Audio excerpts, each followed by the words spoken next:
pride of the American fleet. The most sophisticated warship ever built, equipped with devastating firepower. The USS Nimitz, the world's biggest aircraft carrier. She owes her success to a century of innovation in shipbuilding.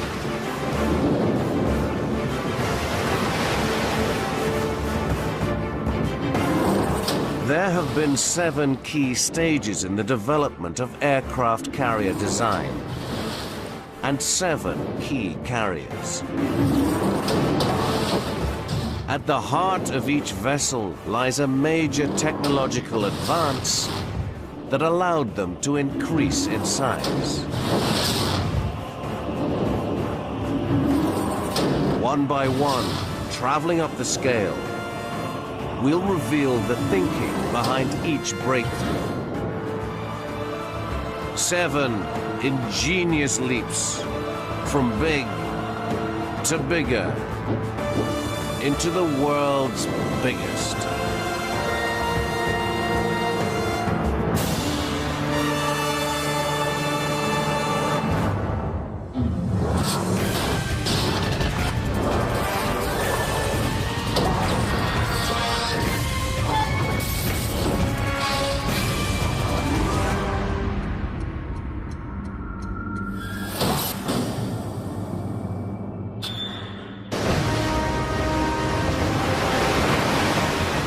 The Nimitz can cruise at over 55 kilometers an hour, sail for over 20 years without refueling, and house 6,000 men and women.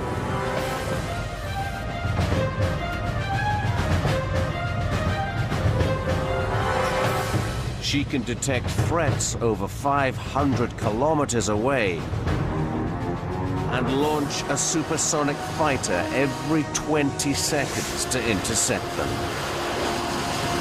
She is a masterpiece of military engineering. To understand how the Nimitz became the most powerful warship ever built means traveling back to 1916. Almost as soon as people learned to fly, the US Navy saw the potential of launching warplanes from the deck of a ship.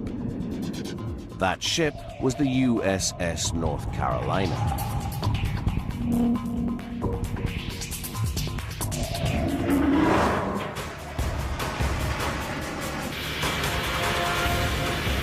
Reaching takeoff speed requires a long runway.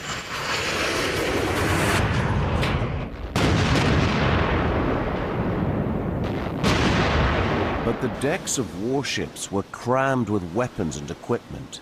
There was no room for a long takeoff strip.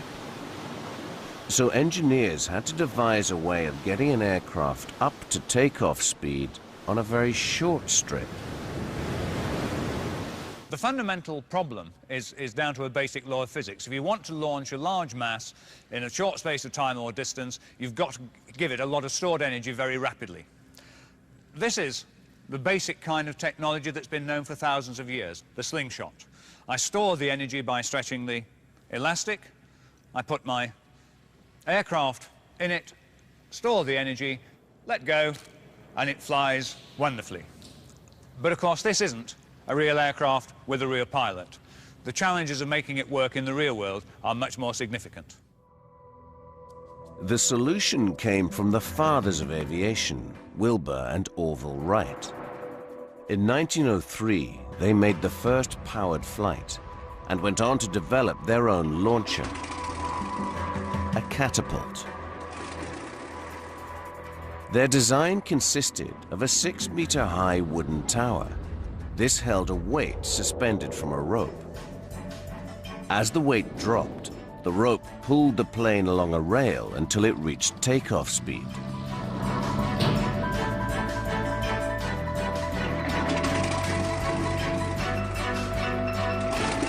The Wrights offered their launching system to the US Navy.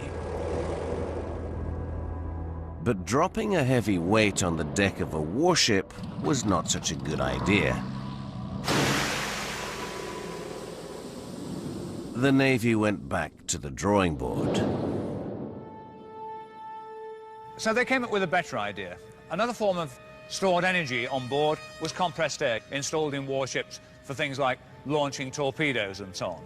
Compressed air can be released and give thrust. So in a simple way, we can use compressed air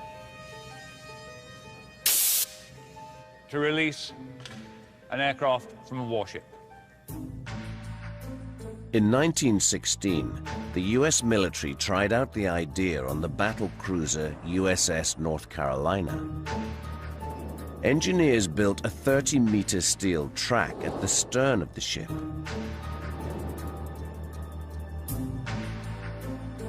They used compressed air to shoot a piston down a cylinder. The piston used a rope to pull the plane along the track. But compressed air alone was not powerful enough to launch an 800-kilogram plane. To speed it up, they fed the cable through a system of pulleys.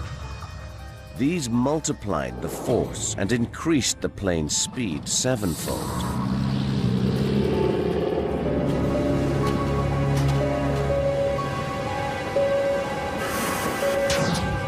The system took years of trial and error to perfect.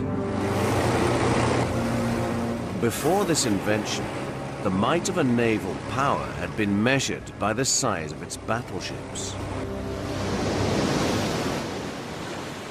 But now, the flimsiest biplane launched from a carrier could sink the biggest warship. The aircraft carrier had come of age.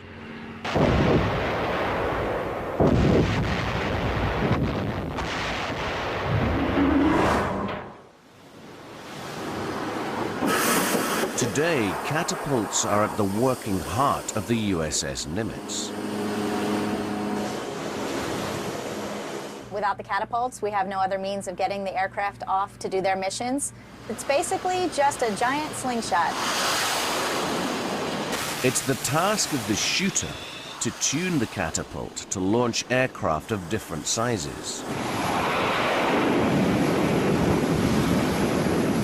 As a shooter, my job is to take the weight of the aircraft and the wind that we actually have over the deck and use that to determine a setting that we put into our catapult system to shoot it off the front.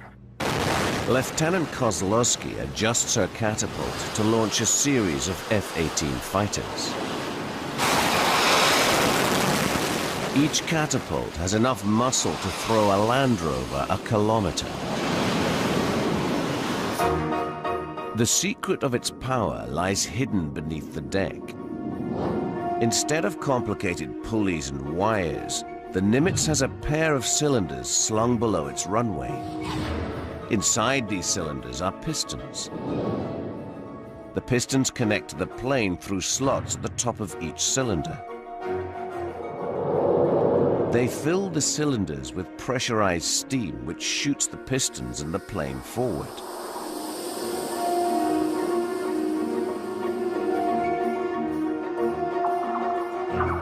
To prevent the steam escaping, they fit two strips of flexible metal that act like zippers and reseal the slots as the pistons pass through.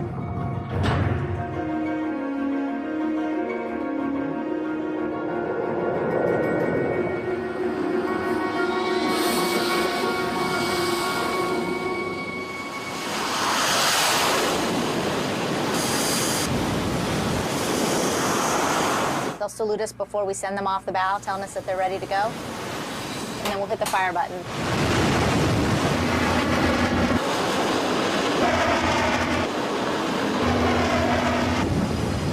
On land, it takes over 1,500 meters to get an F-18 airborne. But the steam catapult does it in less than 100.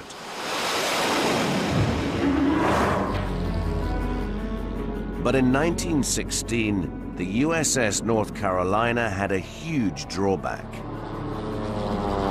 no deck for her planes to land on.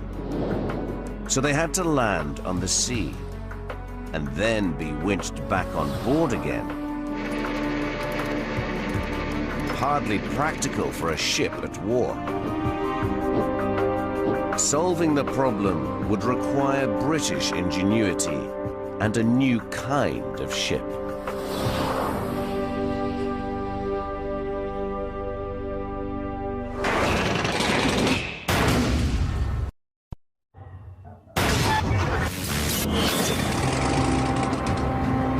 In August 1917, Royal Navy pilot Edwin Dunning attempted the first landing on a moving ship. The obstacles he had to negotiate included the ship's central bridge and funnel, known as the superstructure. In a truly audacious move, Commander Dunning swooped sideways in front of them and landed on the front deck. 5 days later, he tried to repeat his trick, but as he touched down, the engine stalled and he lost control of the plane. The deck crew tried to grab the powerless aircraft, but strong winds blew it over the side. Dunning was knocked unconscious and drowned in his cockpit. Commander Edwin Dunning proved that a deck landing was possible, but it had cost him his life. Making the deck safe for landing would mean redesigning the ship's superstructure, the obstacle that had blighted Dunning's approach. One proposed solution was to split the superstructure into two parts, moving them either side of the flight deck. But the gap between the two blocks was hardly wide enough to allow a plane to land, and the designers feared this would unnerve their pilots. They considered removing one of the blocks. Not such a good idea. The Royal Navy searched for a way to offset the weight of the block they now called the island to correct the ship's balance. They tried filling the port fuel tanks whilst leaving the starboard tanks half empty. But as she began to run out of fuel, the ship started to list again.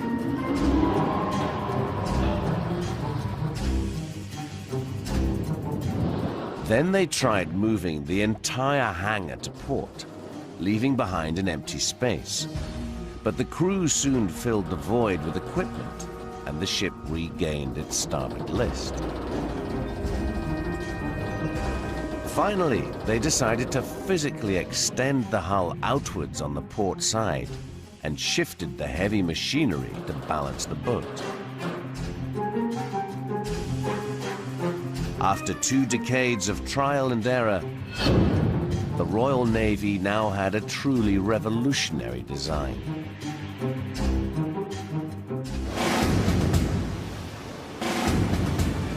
HMS Ark Royal was launched in 1937.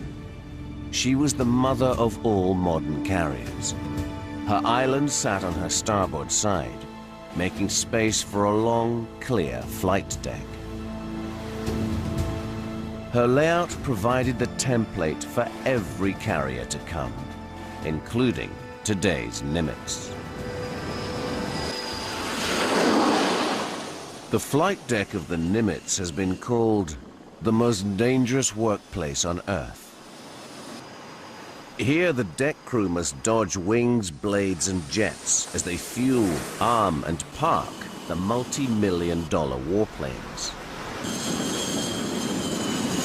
Turning starboard, heel to port. Watch your moves, watch your step. Engineers mirror the layout of the flight deck in miniature to keep track of the comings and goings of each aircraft. On L1, 404. We'll take him back to L4 and we'll stuff the hole right there. It's literally nuts and bolts technology. This is the Ouija board. This is a miniature version of the flight deck, and these little plastic pieces that we have here keep track of aircraft that we actually have out on deck. Now these nuts and bolts, they represent different things. This means that it needs an aircraft that needs to be turned, its engine's turned, and then this one means it needs fuel. It helps us keep track of everything going out on the flight deck since it moves at such a fast pace out there. They're constantly updating this board. Got to get him out. I got to clean up L4. I've got to drop this guy down off into the hangar. And if you want, you can put 203 on the elevator. It really doesn't matter to me. This is always reliable. If we have a power outage, I could always rely on this being up and running. Hey, before you put something in L1, make sure it's got missiles on it, right? The Nimitz can operate more aircraft than any other carrier in the world. Up to 90 warplanes. In 1938, the biggest British carrier could only handle about 50 aircraft. American admirals wanted to double that number. But there wasn't enough room in their hangar to store the planes, even with their wings folded.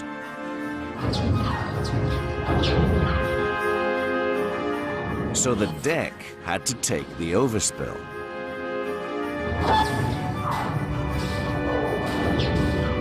This was potentially disastrous if an aircraft misjudged its landing.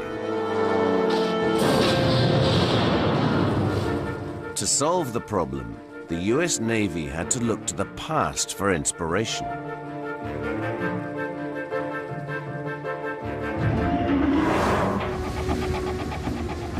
From the time of the earliest carriers, engineers had experimented with ways of slowing planes down by snaring them with so-called arrestor wires. Well, the earliest systems consisted simply of ropes attached to pairs of sandbags. And the aircraft would come down and engage this rope, but of course one set of sandbags was not enough to stop a heavy aircraft. So as the aircraft proceeded down the flight deck, it had to engage successive pairs of sandbags until there was enough resistance to stop the airplane. This simple system, of course, was nowhere adequate for high-performance aircraft, so other more complex systems had to be developed. On the USS Hornet, they had to stop a heavy warplane landing at over 135 kilometers an hour in just 45 meters. This is how they did it. As a plane lands, a hook on its tail snares a wire and pulls it forward. Beneath the deck, this action forces a ram into a cylinder filled with fluid. The plane's momentum is dampened as the fluid is squeezed up a tube and through an opening made ever smaller by a closing plunger.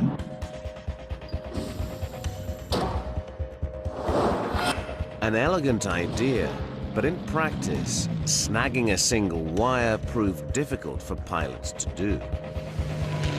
So the engineers lined up several wires, one behind the other, to increase the chances of a successful grab. But even this didn't guarantee success. During the Second World War, it was fair to characterize the landings as looking like a controlled crash. As the pilot approaches the back of the ship, he's going to fly his airplane into position just above the wires, and then he hopes that the airplane will drop right into the middle of those wires and pick up one of those 12 wires. If they didn't catch any of the wires, then they had 5 what they call Davis barriers that would engage the landing gear on the aircraft and stop it that way. Unfortunately, these Davis barriers normally would flip the airplane upside down, but it would definitely stop. Today, on the Nimitz, they use a similar arrestor wire system. But trapping the wire has become even more difficult. Jets hit the deck so fast that the pilot has precious little time to guide his plane onto the wire. It's so hard that pilots have to practice over 100 simulated landings before they're allowed to try the real thing. Now, landing on a carrier is a lot different than landing at a long airfield with 12,000 or even a 5,000 foot strip. This is what we call the dirty configuration. I've got my gear down, my flaps are full, and my hook's down, ready to catch the wire. And there's no mistaking it. When you catch wire, it's a lot like a mild car crash. It throws you forward in the straps, and you definitely know that airplane's going to stop.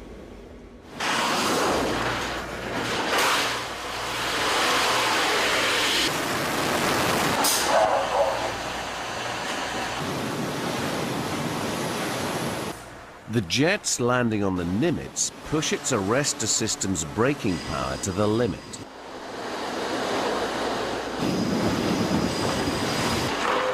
It has to bring an F-18 traveling at 225 kilometers an hour to a stop in just over 100 meters.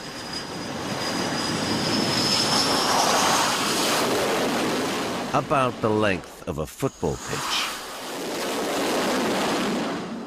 The quality of each landing is assessed by senior pilots standing at the stern.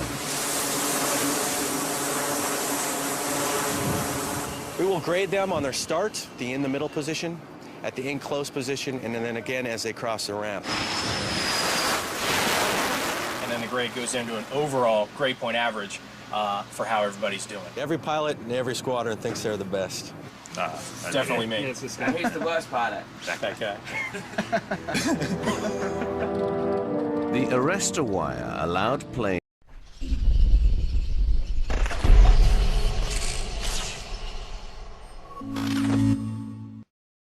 to land safely on a crowded deck. But during World War II, the deck itself became a target for enemy bombers.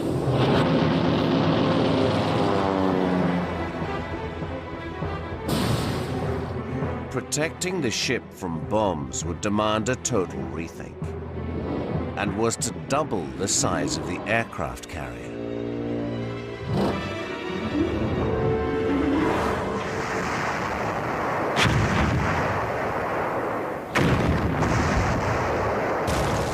June the 19th, 1945, a naval catastrophe. Japanese bombs penetrated the USS Franklin's wooden flight deck and exploded in the hangar below. 724 American sailors and airmen were killed.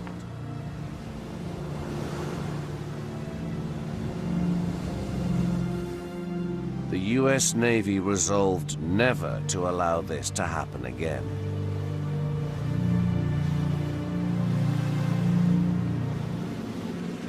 They decided to protect the crew by replacing the wooden flight deck with armored steel. But this caused huge problems for ship designers. When you replace a deck made out of wood with one made out of armoured steel, your real issue is to do with adding top weight and making the vessel top heavy. This causes the vessel to reduce its stability, which makes it vulnerable to capsize in waves.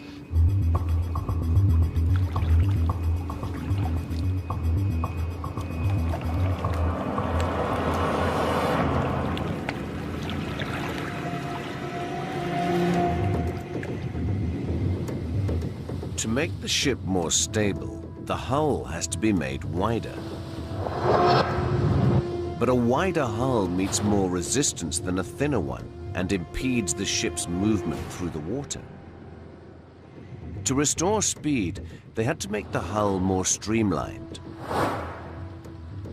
This made the ship longer, but also heavier.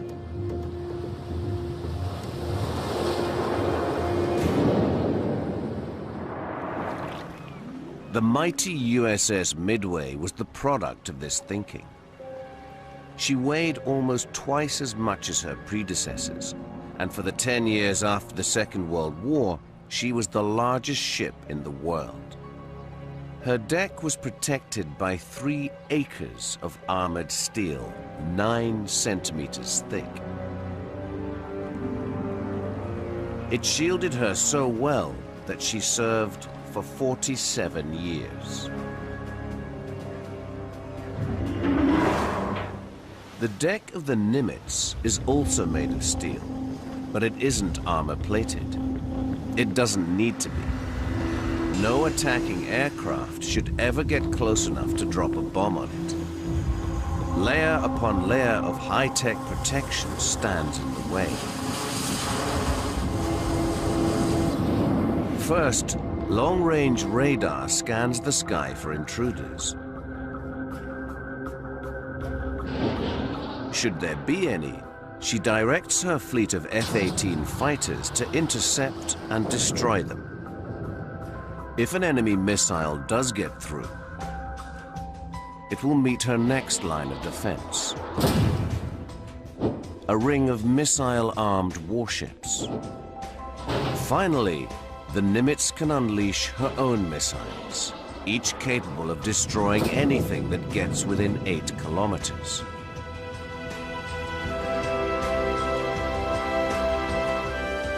These defense systems are operated by the tactical team from a bunker deep within the Nimitz. Back in 1945, the Midway's armored deck protected her well enough against enemy bombs. But her aircraft were outdated. In the 1950s, Navy commanders wanted jets on their carriers. But jets flew too fast to land safely. It would take 10 years and one inspired Royal Navy pilot before the next breakthrough could be made.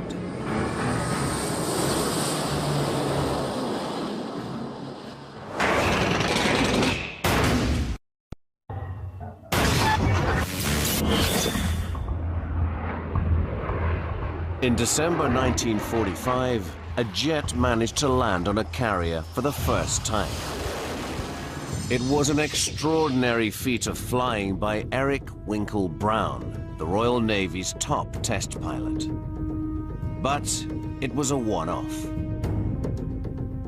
That aircraft there is the aircraft that Winkle Brown landed in December 1945 and made carrier aviation with jet power fundamental to any modern navy. It also identified that there were a batch of new problems to be resolved. The main problem was that fast jets also had to land fast. This left their pilots less time to find the correct angle of approach. If they came in too steep, the aircraft would hit the deck too hard. But if their approach was too shallow, they risked clipping the stern of the ship. Engineers discovered the optimum angle of approach for a safe landing was 3 degrees. But it was almost impossible for a pilot to get this right every time.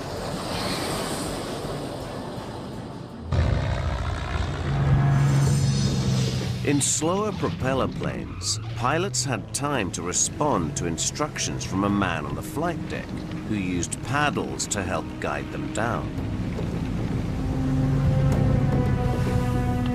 Former Royal Navy pilot Nick Goodhart explains how it was supposed to work.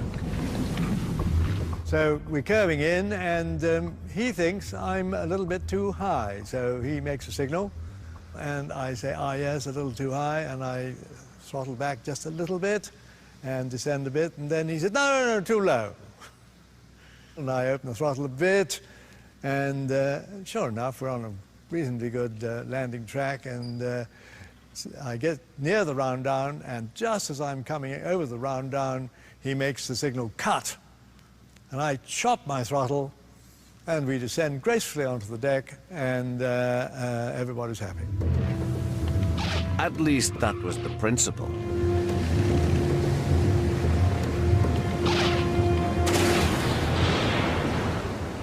But Goodhart discovered it was a very dangerous procedure. In fact, we lost so many pilots that way that it exceeded by far the number who were killed by the enemy in the war. Appalled by such losses, Goodhart himself came up with a simple idea that enabled the pilot alone to find and follow the correct angle of descent. We've got this rig set up here, which was the rig that I used originally in my boss's office. I set up a mirror, which I had borrowed from his secretary, on the carrier deck there, and that mirror has a line across it made out of lipstick to mark its middle. And I also had a torch, which we got here. So we set the torch up on the carrier as well. And then we invited his secretary to come in, and I said to her, look, now your job is, as a pilot, is to see the reflection of the torch in the mirror and walk very slowly towards it, keeping the reflection on the line. By keeping the light level with the lipstick line, the secretary, like the pilot, would naturally follow the correct angle of descent. Translated onto a ship, this is what's happening.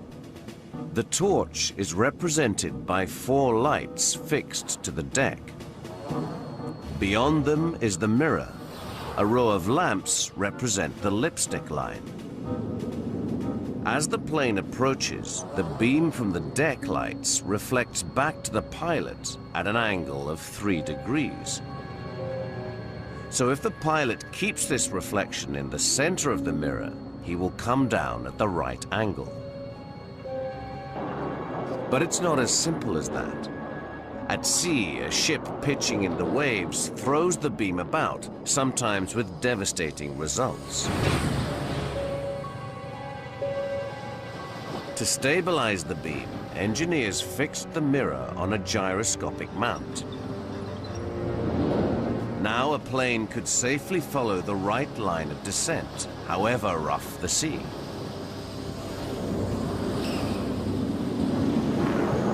This British invention was so good that the American Navy immediately appropriated it. And in 1955, their brand new supercarrier, USS Forrestal, put the ingenious device into practice. It allowed a whole new generation of supersonic fighters and nuclear-armed bombers to land on her decks safely.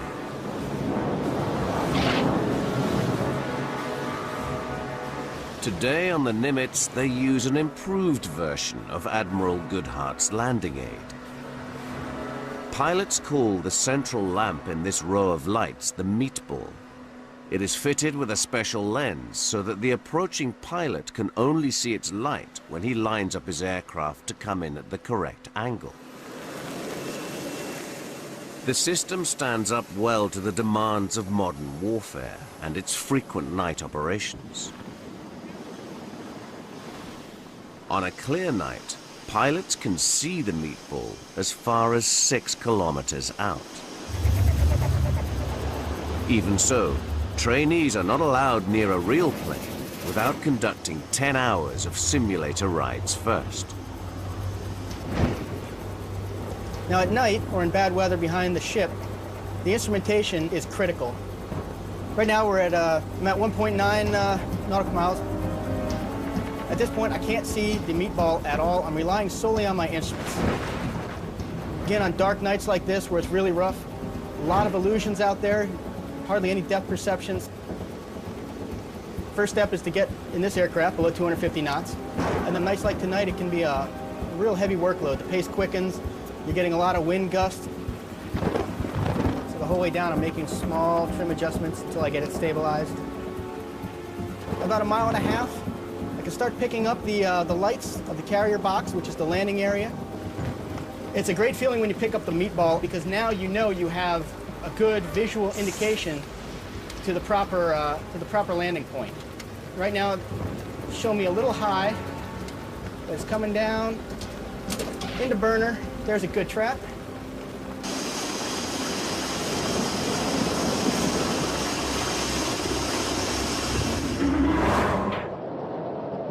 The mirror landing aid allowed the Forrestal to carry the world's fastest Navy bombers.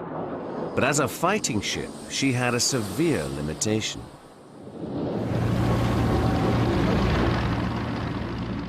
She would run out of fuel after only 3 days of action. A new propulsion system was needed.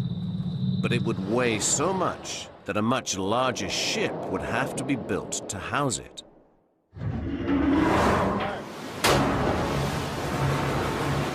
This is the start of a dangerous operation for any carrier, refueling at sea.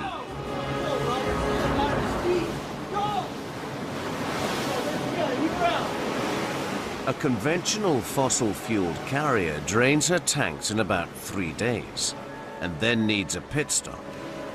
But it's not just a matter of a quick top-up. First, the crew has to use a pilot rope to pull across the fuel line.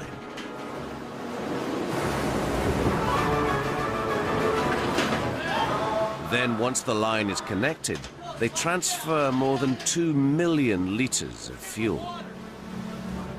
The process ties the carrier to a slow tanker and leaves both vulnerable to attack by enemy aircraft and submarines for several dangerous hours. There had to be a better way.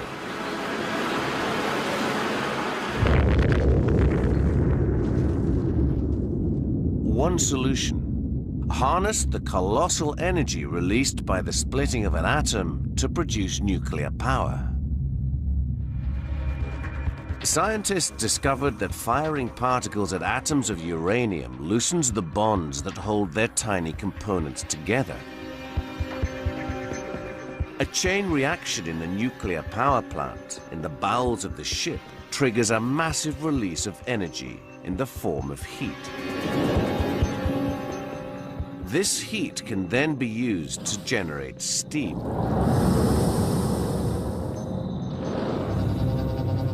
Shooting the steam through a turbine forces its blades to rotate at high speed.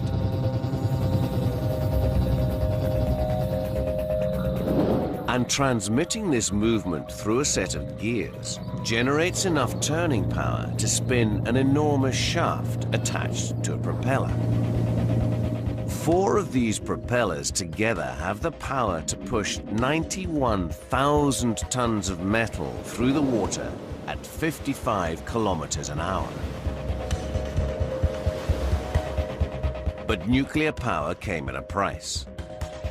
To protect the ship's crew from deadly radiation, the engineers had to shield the reactor with hundreds of tons of lead.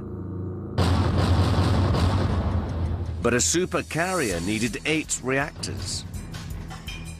And in heavy seas, the extra weight in the middle of the hull could have caused the keel to buckle.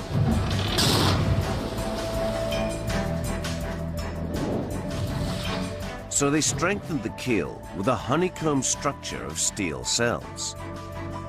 These took the weight of the reactors and led to the birth of the largest carrier the world had ever seen. The USS Enterprise took to the sea in 1961. Her 8 reactors made her the largest nuclear power facility in the world, able to generate enough electricity to supply a city the size of Leeds. And she had one colossal advantage over conventionally powered carriers of the day. She could sail for 3 years without having to be refueled. Today, a Nimitz-class supercarrier only needs to be refueled once every 20 years. And just 2 modern reactors supply her with all the power she needs. The space that once might have been used to store fuel for her engines is now used to store fuel and ammunition for her jets. Her reactors send electricity down 1,500 miles of cables to support this city in the sea.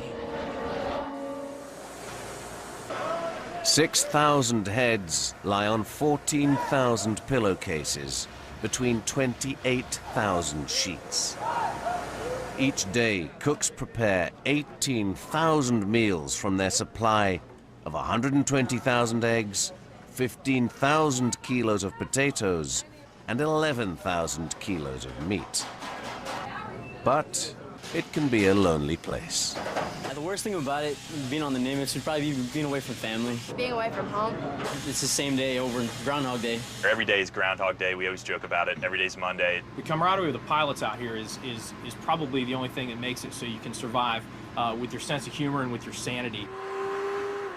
Over the past 30 years, this floating community has demonstrated its prowess by delivering air power straight to the heart of the enemy.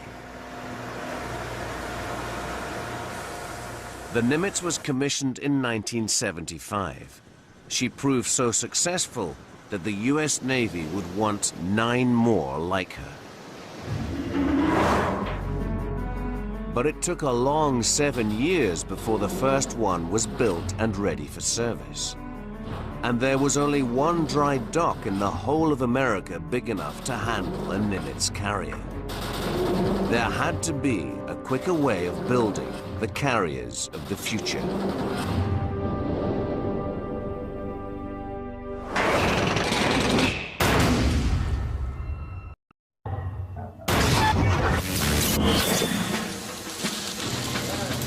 Until 1981, the US Navy constructed their carriers like office blocks, building from the bottom up. Each one contained enough cable to stretch from London to Moscow, used 45,000 tons of steel, and needed an army of workers.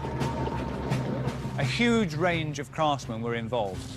Boilermakers, shipwrights, carpenters, electricians, and so on. And that meant that the ship grew very slowly. It tied up a dry dock for a long time. In the congested compartments, the electricians got in the way of the plumbers, who got in the way of the welders. That's why it used to take 33 million man-hours to construct a carrier.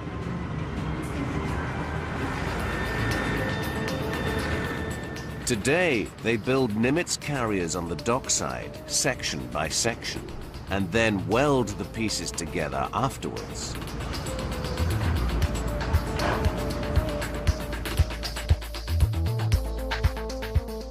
The specialist trades take turns fitting out each module with its cables and electronic systems, its bulkheads and passageways.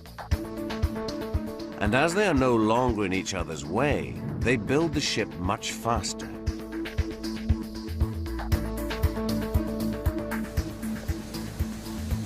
A job that once took 3 hours to do in a traditional yard now takes just 1 using the new modular method.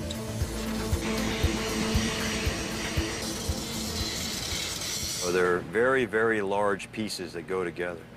The improvements in computer design, the ability to reduce the number of pieces that go together, it is going to be a heck of a lot more efficient. They use the biggest crane in the Western Hemisphere to move the modules into position. 161 modules come together to make a carrier. Each can weigh up to 850 tons. Moving the modules pushes the gantry crane close to its lifting capacity. On July the 8th, 2006, workers craned the final piece of the jigsaw into place. It is the carrier's mighty 700-ton nerve center.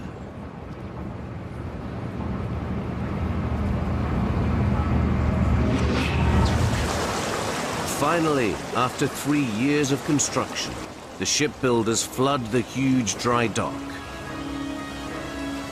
Mission accomplished. The latest and last of the Nimitz class of carriers takes to the water. So far, the Nimitz carriers have given over 30 years of service.